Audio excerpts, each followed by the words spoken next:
Today we're at Maastricht University and we will talk to Professor Relou about her research. Hello Professor, thank you for meeting us. Of course. Can you tell me anything more about your research?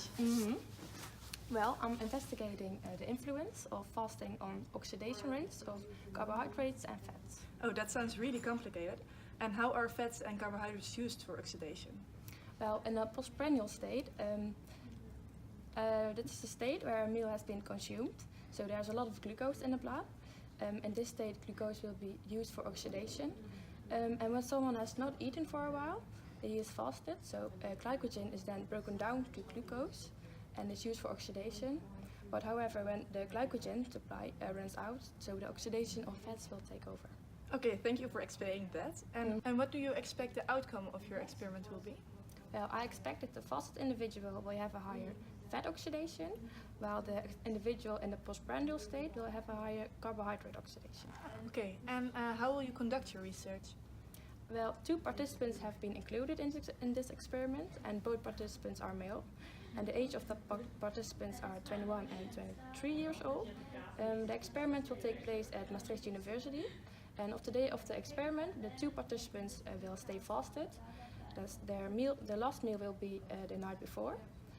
Both participants are not allowed to exercise before the experiment takes place. So they will come to the university by public transport.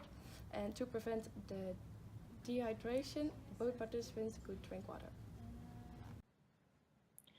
Both fasted participants will be measured with an indirect calorimeter while they are laying down on a bed. This device will measure the respiratory quotient.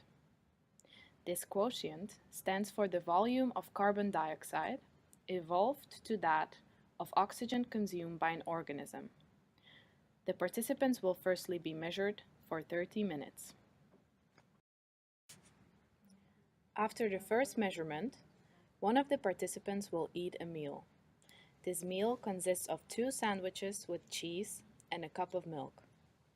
After the participant has finished his meal, both participants will lay down again and be measured for another hour.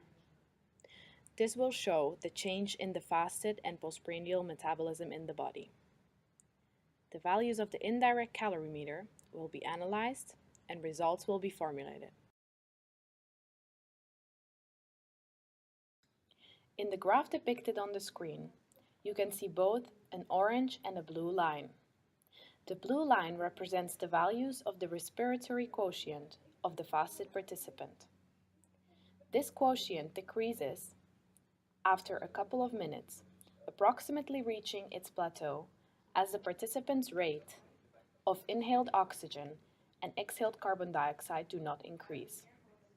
On the other hand, the respiratory quotient of the participant who consumed a meal depicts a clear peak after 45 minutes of measuring.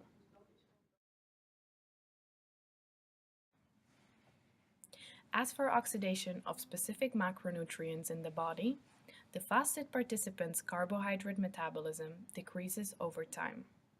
In contrast, the oxidation of carbohydrates in the postprandial state of the second participant shows a clear peak in the rate of oxidation after 45 minutes of measuring.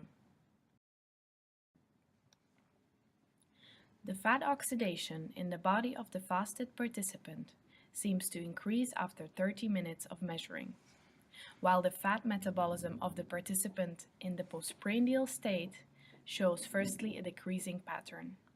After 40 minutes, the fat metabolism in the second participant starts to rise again. So you just showed us your graphs. Can you maybe interpret them in words? Yes, so from the respiratory quotient we can calculate the carbohydrate and the fat oxidation.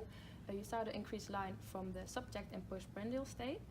This is because of the glucose molecules that contain 6 oxygen atoms, so there's a high respiratory quotient. The peak in the carbohydrate oxidation can be explained by the glucose peak in the blood after eating a meal. And the fat oxidation decreased because in the postprandial state, glucose is used for energy instead of the fat. And so the hypothesis is retained. So in short, what is your conclusion? So the fasted person has more fat oxidation, and the postprandial person has more carbohydrate oxidation. Okay, thank you very much for You're welcome. explaining me about your research. You're welcome.